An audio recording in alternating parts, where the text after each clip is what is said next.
Welcome everyone to this edition of the Modern Japan History Association's New Books on Japan series. And if you're interested in learning more about the Modern Japan History Association, you can visit our website at mjha.org. Today, we are extremely thrilled to have with us presenting one of the modern masters of history from the bottom up, which is Simon Partner. Professor Partner is in the history department at Duke University. He was born in England and completed his bachelor's degree and master's degrees at Cambridge University, where he studied English literature. After graduation, he spent 12 years in banking and management consulting, working in India and the United States. And then at the age of 34, he returned to graduate school to study Japanese history, completing his PhD at Columbia University in 1997. Professor Partner's interest in history from the bottom up has led him to concentrate on the social, cultural, and economic histories of ordinary people. He has published 5 biographies of otherwise little-known individuals, farmers, household managers, laborers, and merchants. In addition to his latest biography, Koume's World, which we are going to talk about today, his book publications include The Merchant's Tale, Yokohama and the Transformation of Japan in 2017, Bull City Survivor, Standing Up to a Hard Life in a Southern City in 2013, The Mayor of Aihara, a Japanese villager in his community, 1865 to 1925 in 2009, Toshie, A Story of Rural Life in 20th Century Japan in 2004, and his first book was Assembled in Japan, Electrical Goods and the Making of the Japanese Consumer in 1999. And we are also extremely thrilled to have with us today as our interlocutor, Professor Laura Nenzi from Emory University. Professor Nenzi is a social and cultural historian of early modern Japan who enjoys writing history in different scales, from the very, very small to the very large. Her 2 books that she's published so far reflect this interest. So her first book, Excursions in Identity, Travel, and the Intersection of Place, Gender, and Status in Edo, Japan, from 2008, worked in a large scale and looked at trends in travel culture spanning 2.5 centuries, whereas her second book, The Chaos and Cosmos of Kurosawa Tokiko, One Woman's Transit from Tokugawa to Meiji Japan from 2015, turned to the small scale and wrote a micro-history centered on the life of an ordinary person who did not necessarily change the course of history in a big way. And then her current book project brings her back to the large scale and will examine Tokugawa Japan after dark to revisit assumptions about Japan's modernization and about the global transformation of night. So that's a very intriguing topic that we're all looking forward to. In any case, without any further ado, I will turn it over to Professor Partner and Professor Nenzi. So take it away. Go for it, Laura. I start. Thank you. Thank you for your introduction, Nick. Thank you, Simon and Nick, for inviting me to participate in this discussion. So I'll give just a brief introduction. In the spring of 2018, I spent a couple of days at Duke. Simon invited me. And between one guest lecture and one microhistory class and many, many wonderful meals, we sat down and we talked about his interest in Koume's diary. And back then, it was just the beginning of the project. And Simon mentioned his upcoming residency at Nichibunken. And we just kind of shared ideas about how writing history of women, about writing regional history, etc. Then fast forward 7 years, one pandemic and countless other disruptions later, and it's a joy to finally hold the book in my hands and be able to read what Simon has done. So Simon will talk about the content of the book in a minute. So for now, I just want to offer a few thoughts about the usefulness and the timeliness of this book. And then I will ask Simon specific questions. So first of all, for those who have not read the book, just briefly, Kawai Koume was a low-ranking samurai woman who lived in Wakayama between 1804 and 1889. She kept this very detailed diary for 48 years, parts of which survive today and parts of which, unfortunately, were lost. And the diary is wonderful because it combines the deeply personal with the big textbook moments of history. For example, the 1859 cholera epidemic in Wakayama, but really in all of Japan, which for Koume was really about the suffering of her granddaughter. So throughout the book, Simon does what Simon does best, which is to skillfully work in different scales of magnitude. And if you're familiar with Simon's books, you know what I'm talking about. And here, the different scales include the household, Koume's social circles, Wakayama society, the domain, the Tenkakoka of Japan. There's even the outside world. And throughout the book, Koume herself writes nationally and even globally, but then acts very, very locally. One thing I particularly enjoy about this book is the fact that Koume's early life nicely overlaps with the lives of other late Tokugawa women whose biographies we have and we have come to know. So Kawai Koume is born in 1804, and that's the same year that Tsuneno of Amy Stanley's fame is born. And then 2 years later, Nomura Boto, about whom Roger Thomas wrote, is born, and also Kurosawa Tokiko, my Kurosawa Tokiko. And then 5 years later again, it's the turn of Matsuo Taseko, about whom Anne Walton wrote. And if you're familiar with these words, you're thinking, what is Nenzi doing here? These are apples and oranges. And that's exactly my point, right? These women belong to very different classes. They live in different parts of Japan. They have completely different life trajectories. And again, this is really my whole point. Simon adds a piece to the puzzle that reminds us that women or Japanese women is not a monolithic category. In much the same way as man is not a monolithic category. So that's one thing that I treasure about this book.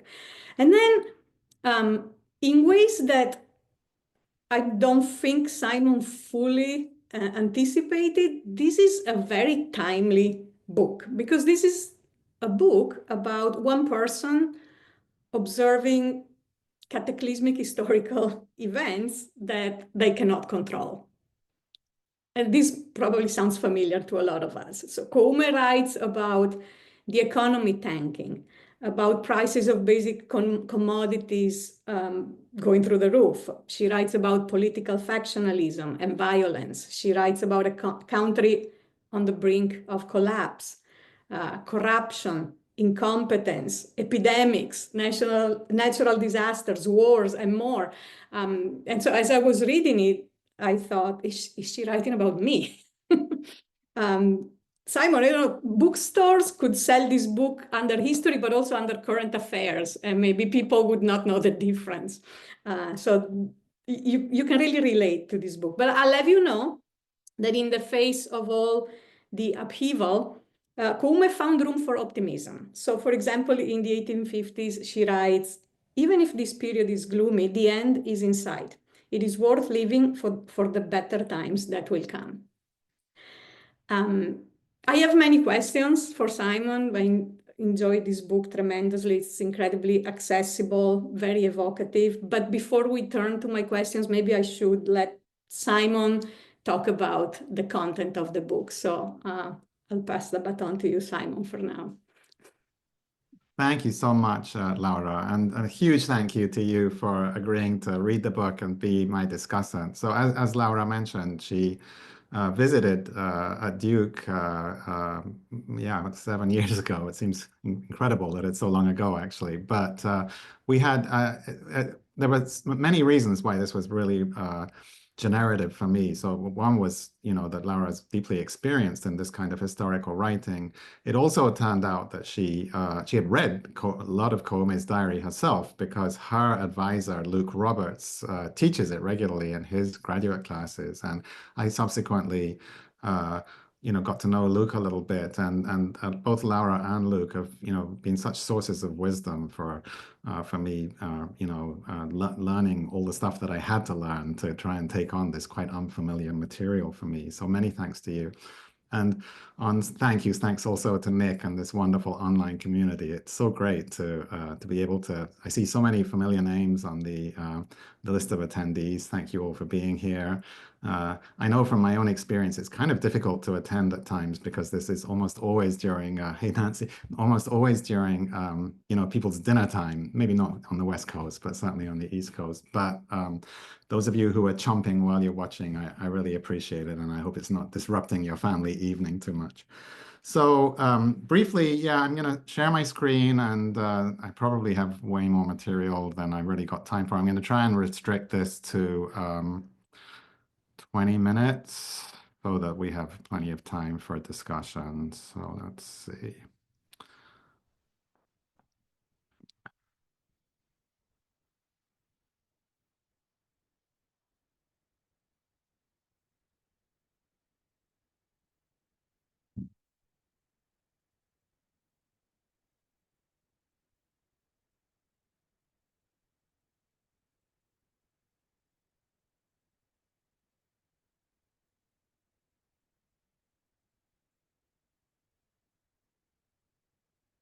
New computer, which apparently doesn't know that I'm allowed to share my screen, but I'm working on it here.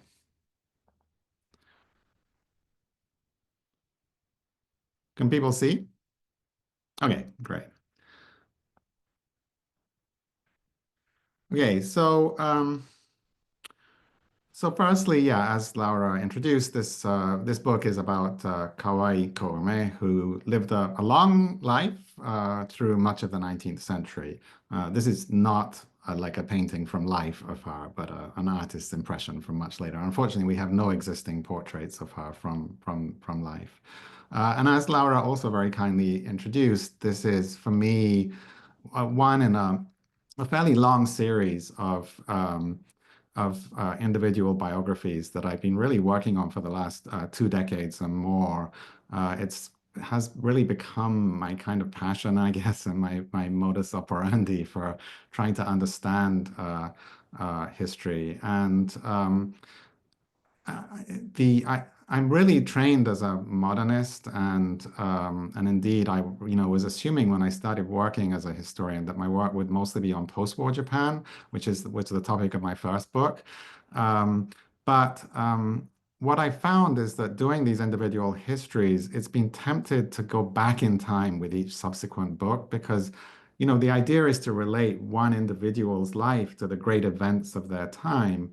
And I don't know how much added value there is to a second or a third or a fourth perspective on those same events. It seemed more interesting to me to look at different events, historical events. And so gradually I've gone back and back in time until this book, Koume's World, begins in the 1830s, which is a period that I've had really no experience studying and actually no training studying either, since this, belongs in the early modern era. But I do like to think that these books, other than the one in the middle there, which is actually about Durham, North Carolina, that they represent in a way a kind of alternative history of modern Japan, sort of with that bottom-up perspective. And I really hope that people one day will sort of see them as a group to, as a slightly different way of approaching the broader history and narratives of modern Japan.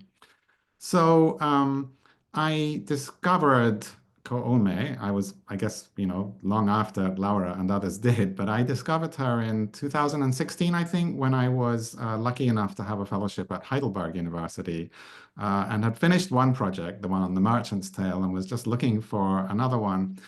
And I really was looking for a women's story because women's voices are so absent from The Merchant's Tale, and I found that very frustrating as I was working on it. So I really was hoping to find a sort of 19th century diary. I guess I was actually probably thinking more Meiji than Bakumatsu, but I stumbled on Koume's diary, which has been transcribed by, I think, by her great-grandson and published. Which is an essential for me because I'm completely really unable to read manuscripts from this period. So it would take me the rest of my life just to read the diary. So I'm very happy that I was able to find this diary, and it's, as you can see, it's in 3 volumes. It's got I forget like 12 or 13 years that are more or less complete, and then several incomplete years for a total of maybe 18 out of the 45 or so that she was probably keeping it. So yeah, this is the manuscript diary, which is it's held in Wakayama City in one of the libraries there. So there's very little published in Japanese or English about this diary. In English at the time that I was looking, I couldn't find anything except this one summary and with some translated excerpts written by Donald Keene, who wrote an entire book about Japanese diaries.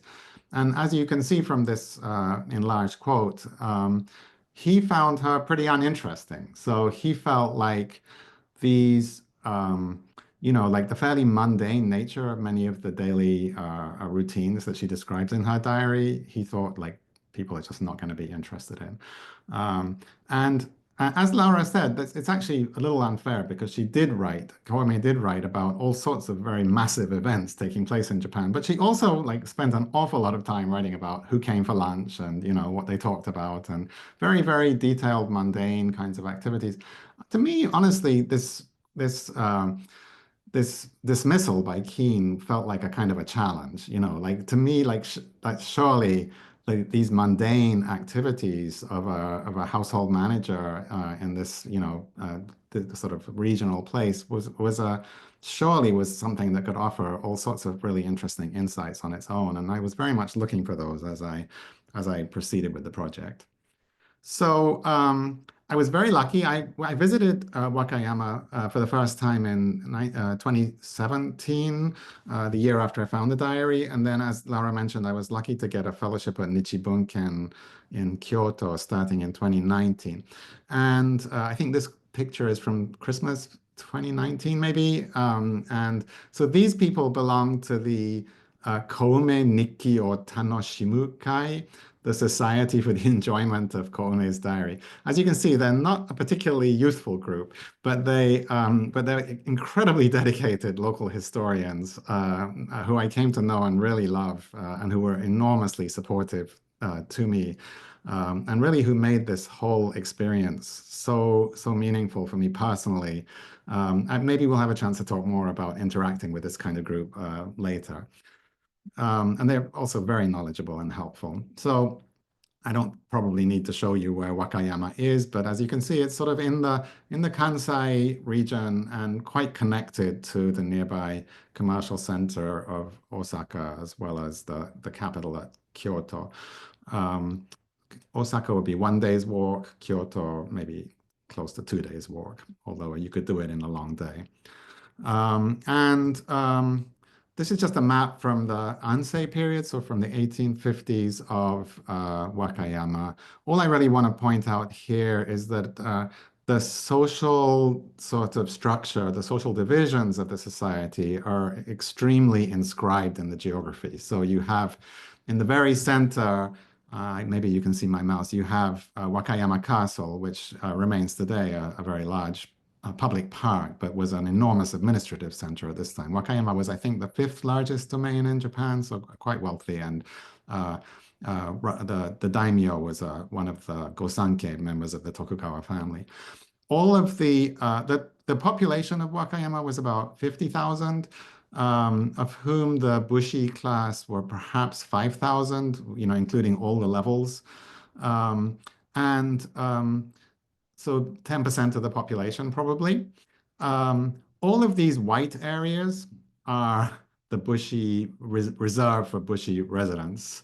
And these dark blue areas are the commercial and residential districts for the remaining 45,000 townspeople. So as you can see, it's a very, and here right next to the castle, of course, are the houses of the domains, Roju and great families and so on, with temples down in the south. So it really is like a very sort of inscribed social system, which suggests, the kind of social rigidity that I sort of came into this project kind of assuming was reality in Tokugawa, Japan. So for me, it was one of the really interesting and fun processes to sort of learn how that rigidity was mythical in so many ways, and how sort of flexible and fluid so much of social interaction was. So I'm hurrying along because I want to keep moving. So unfortunately, the United States almost completely destroyed the city of whatever was left at the time of the feudal city of Wakayama in 1945, including the castle. So the one that's there now is a fairly accurate reproduction, but built out of reinforced concrete. Hopefully, so that the next disaster won't be quite as destructive. As you can see, it's also a very beautiful landscape. So the Key Peninsula is extremely fertile, very lush, extremely heavily forested, full of rich natural resources, surrounded by very rich oceanic resources, but also with a fertile plain below Wakayama that is, the sort of rice basin for the domain and its samurai families. So there are so many things in this diary that are sort of, could any one of which, I guess, in some ways, could be the topic of a scholarly article or even of a thesis in and of itself. And you can think in terms of historical events, or you can also think in terms of thematic directions that one could take from this diary. And all of them I found fascinating. The way I typically do approach these kinds of projects is I start out being as pretty open-minded about what I'm looking for, and just sort of see where this, since I have such a specific source here, my main goal is just to see where it takes me and what connections I can draw between that source and the sort of larger history. And but here are some of the events that Koume both lived through and wrote about, in most cases, pretty extensively. Some of them were taking place, like the ones in Kyoto, were taking place much closer to her, or even in Wakayama itself. Others were much more distant, but each of those was fascinating in its own way to see how she absorbed the information about these different events. So yeah, so starting in the 1830s, the 1837 is the first year in which the diary survives. So that was the year of the Tempo famine, which she writes about quite extensively. The coming of the black ships in 1853, the cholera epidemic that Laura referred to, and of course the opening of the treaty ports in that same year. All of the disruption and disturbances and actual fighting that was taking place in the nearby plains, some of which the soldiers of Wakayama were actively involved in as loyal Tokugawa retainers during the 1860s, and then the Eiji phenomenon, and then, of course, the very dramatic events of 1867 leading up to the final collapse of the shogunate.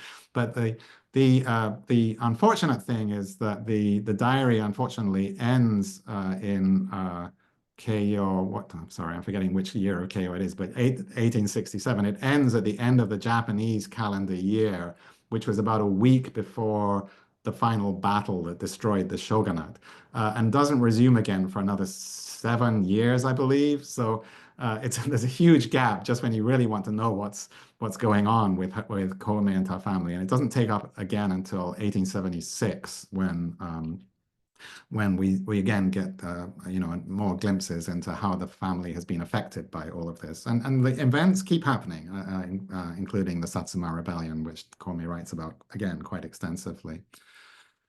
Some of the major themes suggested by the diary, all of which I tried to address in one way or another in this book. Well, one is that it provides this really fascinating regional perspective on the Bakumatsu period and the Restoration through the lens of Wakayama and this regional city and domain.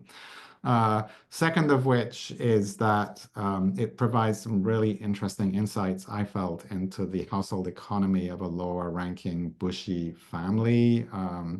And related to that, it also helped me really understand a lot more about women's lives and women's work in Bushi families, and particularly their roles in the overall sort of family enterprise, including sort of household management and other areas. I also felt that I learned a lot about the flow of information and communication in the Bakumatsu era and beyond, which I tried to convey, although that's the one area that doesn't have a chapter to itself. I learned a lot, of course, about sorry, yes, I'm not sure that either of us have actually mentioned that Koume was really best known in her community as an artist and a poet. I don't think it's what defines her as an interesting historical character from my perspective, but I did find I had to learn an awful lot about Bakumatsu period arts and especially female artists. And I do think that this diary provides some very interesting insights into Koume's art and its role in the family enterprise. It also provides some really interesting insights into how Koume's family, and by extension, maybe other Bushi families, navigated the difficulties arising out of the Restoration, including the loss of so much of their privileges that they had lived with for generations. And finally, I think it provides some really interesting insights into women I guess, a woman of Koume's class and work in the post-Restoration economy. So I guess I'll hopefully have a chance to come back to some of these themes and talk a little bit more about them. And I'm always also very happy to answer questions. So generally, when I've worked on these kinds of projects, I have tried to, as much as possible, take a narrative, a sort of a chronological narrative approach to my storytelling, because I am very interested in story and storytelling. And one of my big goals really is to create the kind of imaginative connection that story can bring. But I actually, in the end, realized that was difficult to manage. So this is, I think, the only one of the books I've written that has two thematic chapters. One is on the household and its management, and one is on art and Koume's work as an artist. But the others retain the sort of broadly chronological perspective. And that's pretty much what I want to say. I do have a few images, maybe just so people can see what kind of things, because we have no images of Koume, but we do have some surviving examples of her art. So her diary itself is quite full of graffiti of various kinds and sketches and so on. So that's sort of entertaining to look at. She identified herself as a bunjinga painter, which is usually translated as a literati painter in the sort of Chinese derived style. I had to learn a lot about what all that means, and I don't know that I've fully mastered it even now. But so a lot of her paintings look to me as though they're sort of somewhat conventional landscapes or flower images or images of beautiful women within that tradition. But she also, what I learned is that she was very responsive to commissions and to what people wanted her to paint for them. So that resulted in quite a variety of styles that really extended quite far outside. So for example, she would paint fusuma screens for people to decorate their houses. I'm going to just move over this. She would paint, in this particular example, she was commissioned by a family friend to paint a picture of his parents because he was going to be sent off to Edo to work in the domain's estate there. And he wanted this keepsake of his parents to take with him, which I thought was really sweet. And I find it a very sweet image, actually. She copied the entire multiple volume, I think 15 or so volumes of this story of Japanese castaways who landed up in Russia and about their experiences in Russia and Russian society. And it has over 100 illustrations in it, which are definitely not, I think, bunjinga style, but nevertheless, but very entertaining and lively and in their own way, fascinating to see. And then she did these sort of classic, beautiful lady portraits. If I have a chance, I'd love to talk more about them, but I know time is limited. So I guess I will just stop there and turn it back to Laura.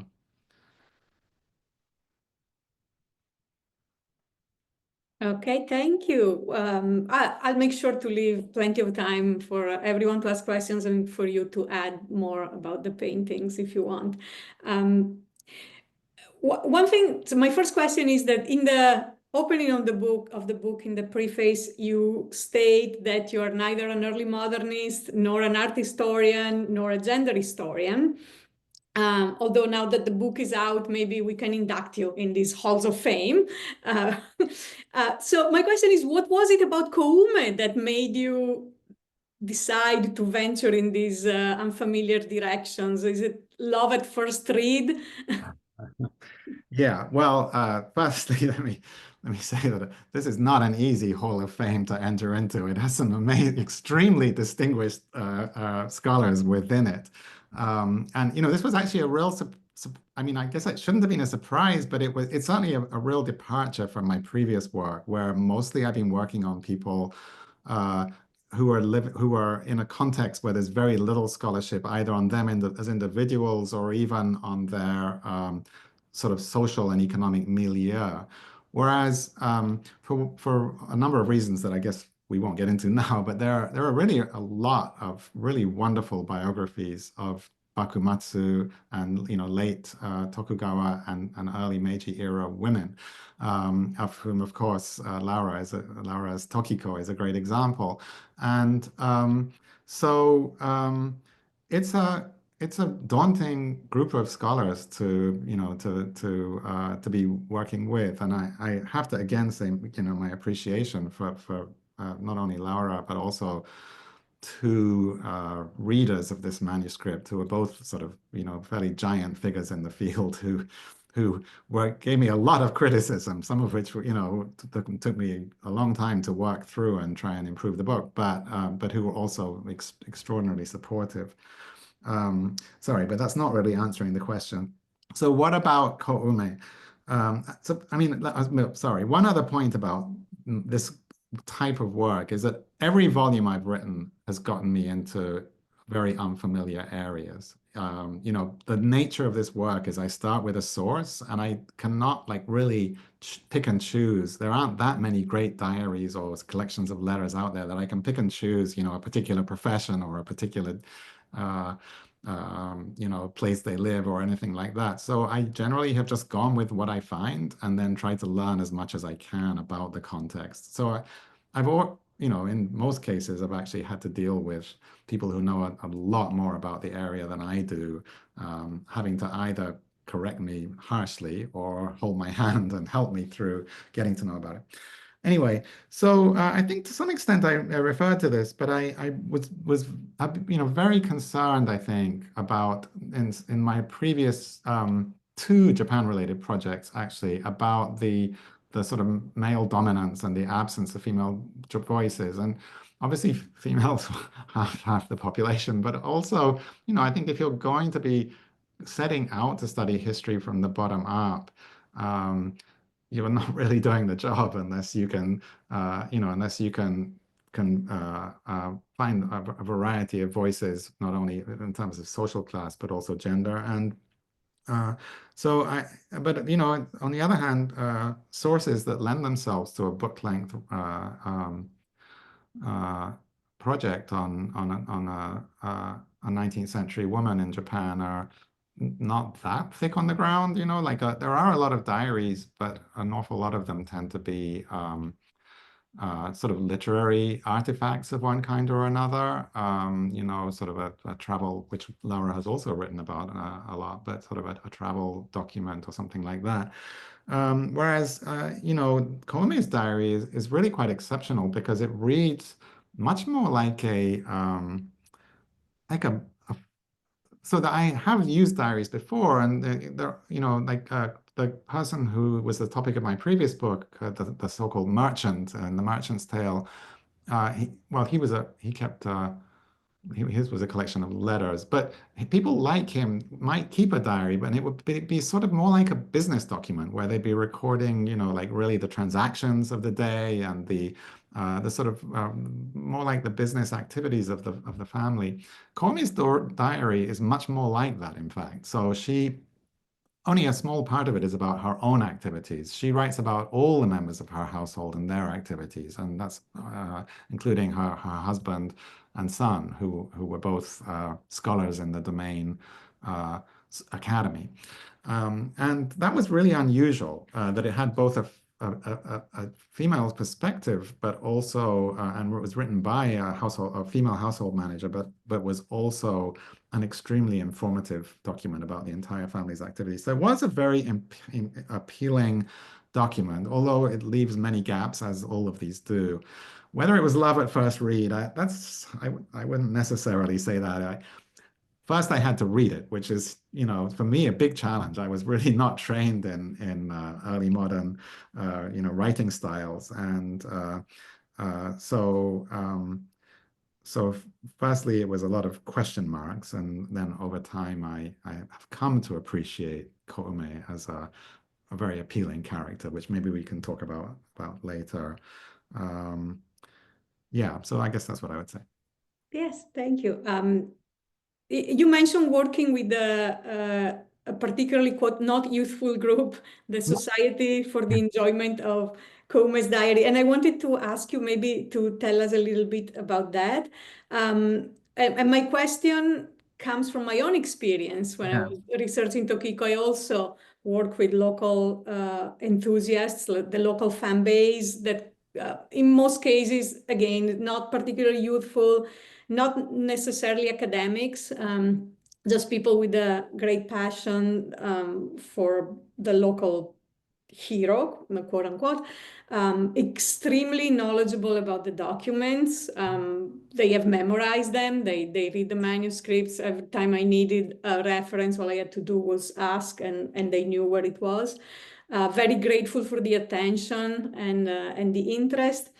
But at the same time, at least in my case, I had the sense that for them it was about unconditional admiration of Tokiko. Tokiko could do no wrong. Mhm. And so, of course, they never told me what to write. And in fact, they don't read English. So I wanted to maybe ask about your experience with these local groups. Yeah, thank you. No, it's a good question, and I was certainly ready for possible tensions. To be honest, probably my greatest insecurity was simply that they knew so much more about this topic than I was, so I didn't feel like I was a very convincing collaborator with them. Especially in the earlier days when I just felt so far behind where they were. So I thought maybe they would wonder what on earth made me think I was qualified to work on this topic. But they were incredibly welcoming, and they were I guess excited to find a foreign scholar working on a topic that they felt has been very underrepresented in the historical literature. It just happened actually that the very year that I first met up with them, one of them locals, relatively local, he lived in Osaka, but had been a member of this group, had just published what is still the only Japanese language book about Koume, which was extremely helpful to me. And it did encapsulate a lot of the sort of collective knowledge, I think, about her. It was a very different project from the one that I ended up working on, writing, but very useful. And sadly, he passed away like the following year after I met him. I had one chance to really interact with him. So yeah, as I say, I was, a little nervous at the beginning that I wasn't really able to read the diary properly and was just misreading it, and that and they did in fact help me, understand a lot of things that I was struggling with, linguistically.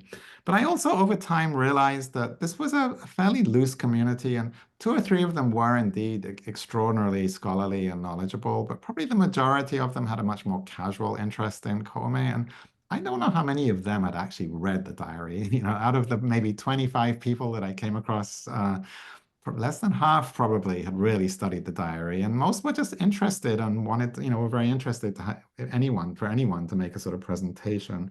So it was not in the end. I don't think that wasn't too worrying. But I have a slightly longer answer to the question, I guess. So I would say that the I think all of us, in a way, came together very early on with a sort of common question that we were all really interested in, which was, like, to put it crudely, like, who was Koume? Like, how much can we really know her from this source? And that was what they really wanted, was to engage with her as a as a fellow woman of Wakayama. Many of the members of this were themselves women and household managers also.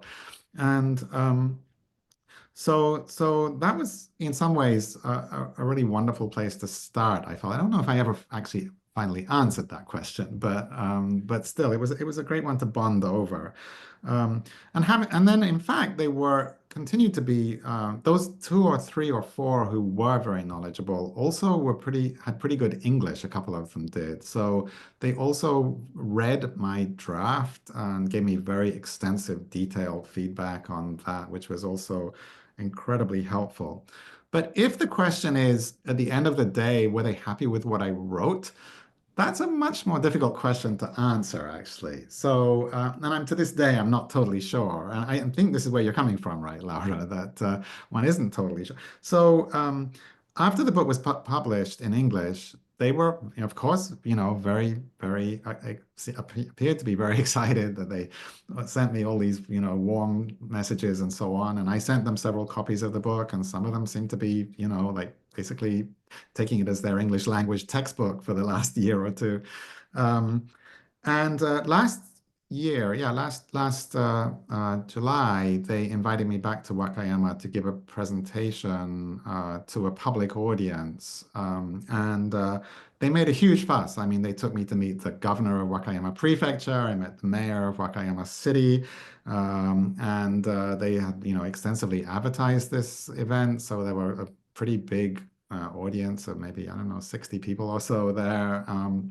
And I think the message that I wanted to, the theme that I took was Koume's work, particularly her work as an artist. And I think that the message that I wanted to convey maybe was a little different from the sort of conventional understanding of Koume. So I think there's been a tendency in Wakayama to see Koume as a kind of elegant cultural figure. She is well known in the city as a female artist, and I think that sort of cultural patina, that sort of elegance that they associate her with, was something I really sort of ended up working against quite a lot. And the idea was that she sort of pursued art and poetry as an elegant pastime. And she was busy with other work during her life as a sort of busy wife and mother. But after her retirement, she actually took to painting much more actively. And they tended to see that as a kind of great retirement hobby. And I ended up seeing it very differently from that. So I made the argument that almost every aspect of Koume's daily life, as described in the diary, should really be understood as work on behalf of her family enterprise. That's how I came to understand her.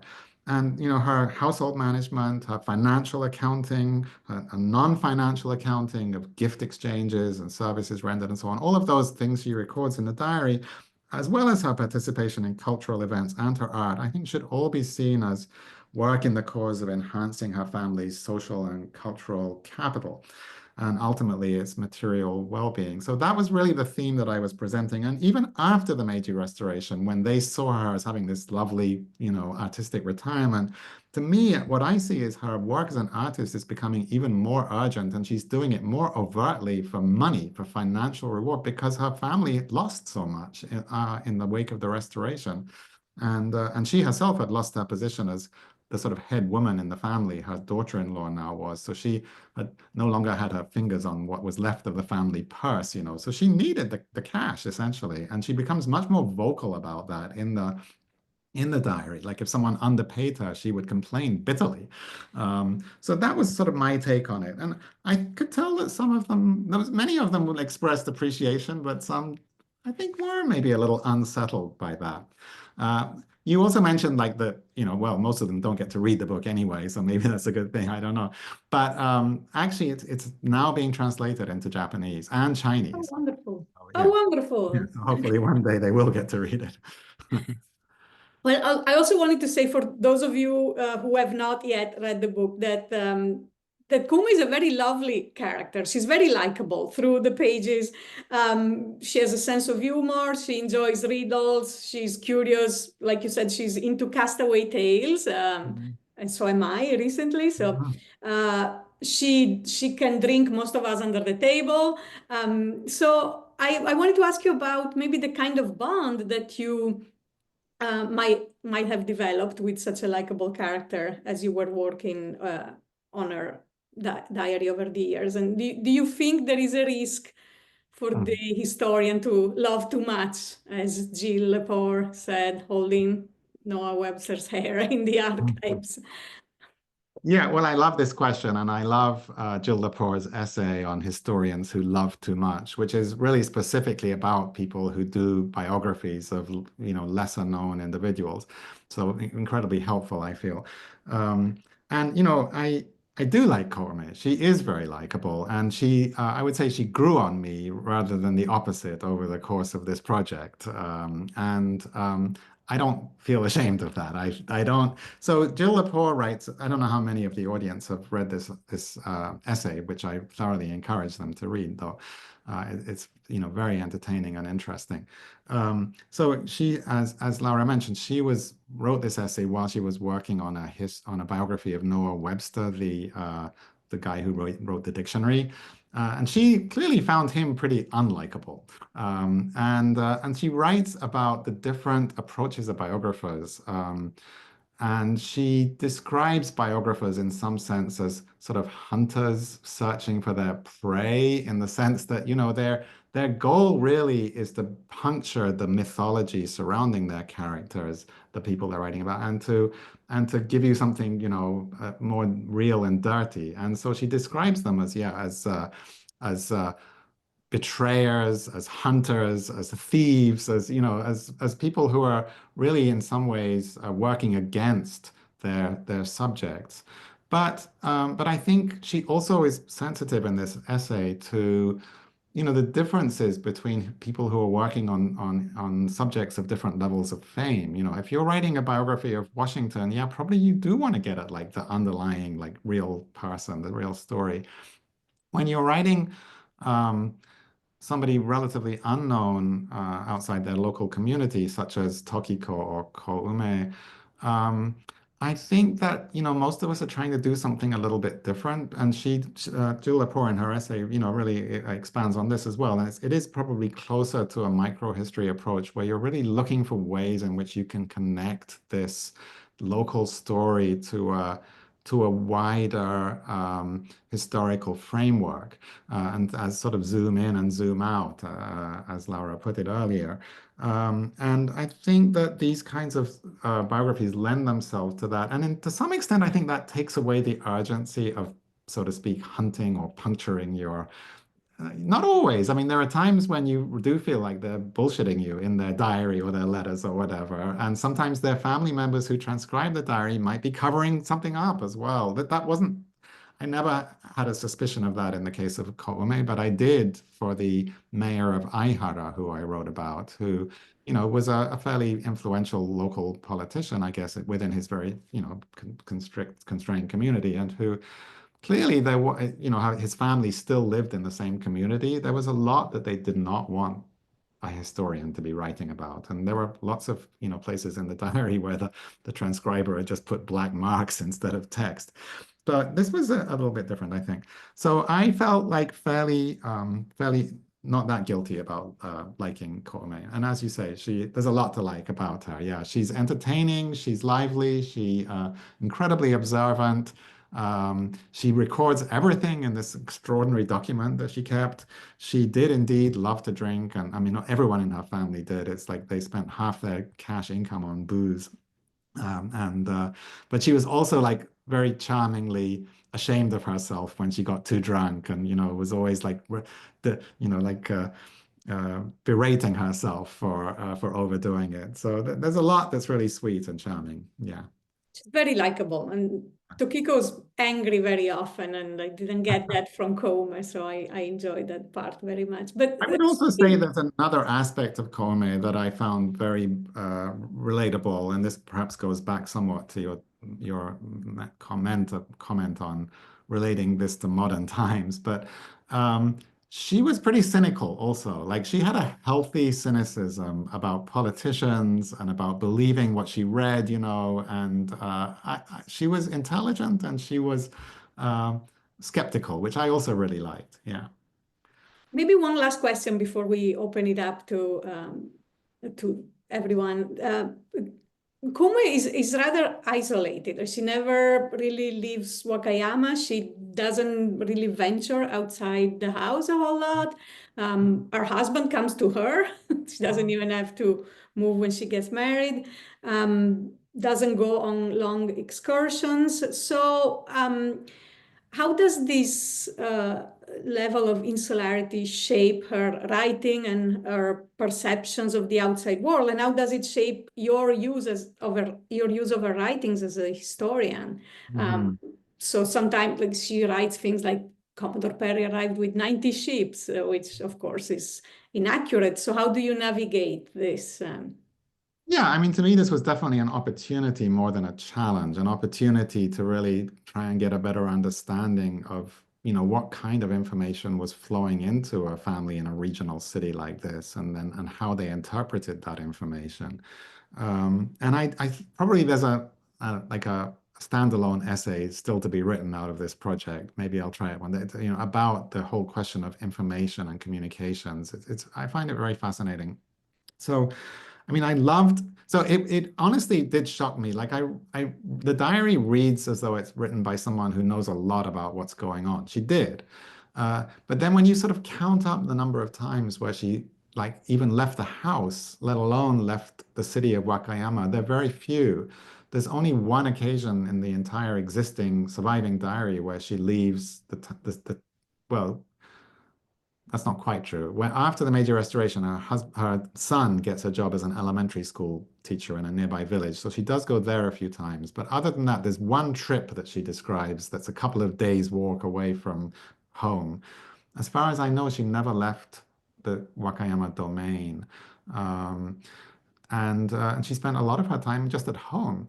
So that was sort of shocking, and I suppose is something that one needs to be very aware of. But at the same time, this diary is sort of this amazing window into the entire world, as you said, like the entire, not just even within Japan, but all around, and what really fascinated me was the incredible flow of information that was coming into her family and therefore into her diary every day. They would have lots of visitors. They would get this information by people would bring information by word of mouth, of course. So this could be, just local visitors who'd heard rumors, but it might also be, there was a constant flow of Bushi families, or rather Bushi men, to and from Edo because the domain had a big presence there. So they were bringing, fairly hard information from Edo. Um, but Koume was also clearly a voracious consumer of printed materials, and those would include, sort of news broadsheets of one kind or another, probably most of which was somewhat underground, I can imagine, and lampoons and sort of satirical verses of one kind or another, which she absolutely loved, and riddles, and so there was this massive flow of information coming in from just a really wide variety of sources. And my sense was that overall, her access to information was surprisingly good. So as you mentioned, there were times when the information coming in was wildly inaccurate, and it, was clearly based on rumors, especially in 1853 when the foreigners arrived. People went crazy speculating about what was going on, So she mentioned, I think, that the emperor was going to have been kidnapped and going to be taken to France, and that as you said, that 90 ships had arrived to attack Japan, and that they were demanding vast ransoms, which did happen later, but. Um, so, so yeah, it was, like inaccurate, but it took a few weeks or at most a month or two for the quality of the information to come into much better focus. And so that generally she had a pretty good grasp on things, and matters that were closer to home, like in Osaka, for example, the Oshio Rebellion in 1837, in Osaka, she wrote about, really in real time, day to day about what was happening. And the quality of her information was pretty good. So I was, both impressed at the volume of information flowing into her household, into the quality of the information, and also most impressed of all at her ability to just grasp all this and summarize it in this incredible document. Yeah. So yeah, I hope that somewhat answers the question. Yes, and I see that people are already putting questions in the chat, so I'm going to fade away and let Nick come back and moderate the Okay, but Q&A. maybe there was one other comment you made, Laura, before you do that I really would love to have a chance to respond to Okay. briefly. And that was the question of like studying this in the 2020s. Um, because you're absolutely right. It was like, I mean, I think most of us probably have the same sense that, we've been studying history for all these years, but in 2020 we began living history ourselves. And that doesn't seem to have stopped since then. And, we've been dealing with so much drama and turmoil over the last several years, beginning in the COVID epidemic, and I was in Japan when that began and ended up staying there an extra year because for all the chaos everywhere, it was less chaotic in Japan. And, but I think it really changed, very much changed the way that I understood the materials that I was looking at and understood Koume herself. I think, I went into this project thinking like this was a pre-modern individual, like she belonged to a very different culture from mine, and that I obviously should try and understand her on her own terms, but that was not like the civilization that I grew up in. And, certain aspects of this really strike one. Everyone reads about the Age-Anaika movement and like these crazy millenarial sort of things going on. And then during this cholera epidemic that I was reading about before I even went to Japan, I was also very struck at how, like people's responses seem to be so counterintuitive. Instead of like staying home and isolating, everyone was out in the streets demonstrating and having festivals and that kind of thing to try and, get the gods to let them off or whatever. And I was like, oh, that's so pre-modern, like that's how people used to do it in the Middle Ages. And then lo and behold, we get COVID and people behave in exactly the same way. And yeah, it was so striking. And I mean, I think in all my books, I really want to create an imaginative connection that enables people to relate to these individuals as friends and as people that you could are not so different from us. But an early modern, this is significantly farther back in time than other projects I've done. So I was ready to see it differently, but in the end, it really reinforced my sense of like I can relate to so much of this. Yeah. So thank you Yes, for mission bringing that. accomplished, definitely. Yeah.